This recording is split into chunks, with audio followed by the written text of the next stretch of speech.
leather belt, or a simple piece of material, piece of rope, anything that will hold this blanket or plate around your waist.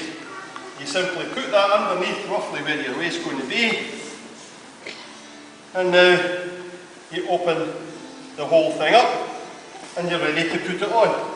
And it's at this point that I like to have a volunteer. I need somebody a little bit taller. You sir? Yeah? Can you take your jacket off? Now little boys would wear something but it would be a bit smaller than this, so you're just a wee bit too wee just to demonstrate this properly. Now, would you like to stand there in front of the plates, turn round?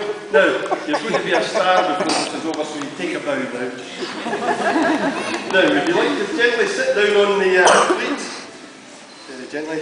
Put your knees down, legs down. Now, can you lie back? Put your hands behind your head. Don't go to sleep. When you're in that position, you simply then take the plain ends of the material and pull them across the body, like so. And now you tie or fasten the belt around the waist. Now usually I know when I've got this tight enough because they stop breathing, you see. So once you've tied or fastened the thing around the waist, you stand up. Now, turn round. Let everybody see. This is actually where the modern kilt comes from. But remember, at the moment, this is still basically a blanket. There's no stitching involved. It's all just held together by the belt. Can you wiggle? And of course, no modern kilt has this large piece hanging down the back. Now, as I say, because this is simply, can you come this way a wee bit? This is still simply a blanket for sleeping at night. And you can either take the whole thing off, wrap yourself up in it, or leave it on as it is, and you take the last piece over your head, across the body, you lie down in the heather, you're nice and warm and dry and cosy, and you go to sleep just like that. And during the day, on the odd day that it rains here in Scotland, you would simply do the same thing.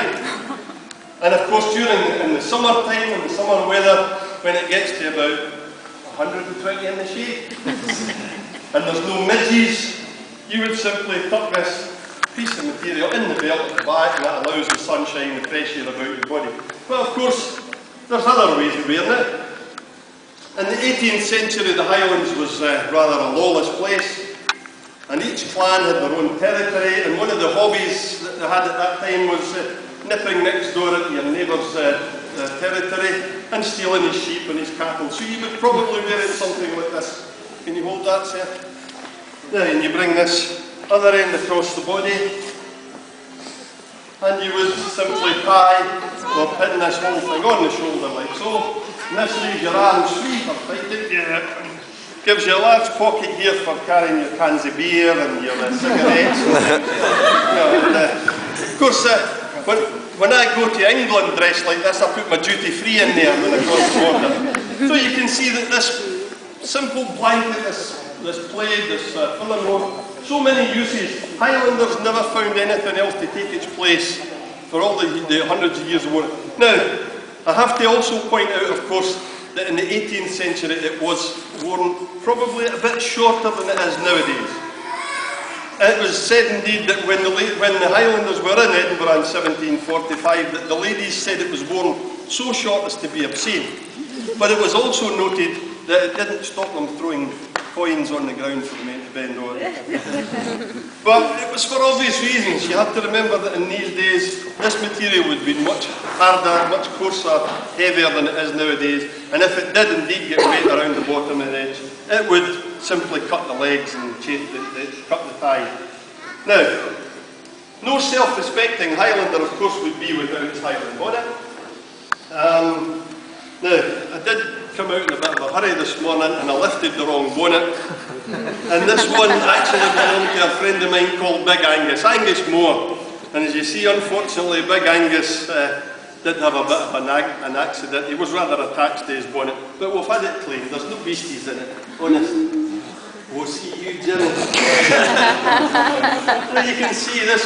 Now, you will also note on the front of the bonnet, just like I've got in mine, this small white knotted ribbon And that is known in Jacobite circles as the white cockade. That was the emblem of the Jacobite soldier who followed Bonnie Prince Charlie. For when he actually landed at Glenfinnan, he stepped ashore from the boat as it came up the loch. He picked a small white rose that was growing nearby, put it in his bonnet, and now all his supporters and followers all wear this small knotted ribbon to show that they are indeed supporters. Indeed, the ladies of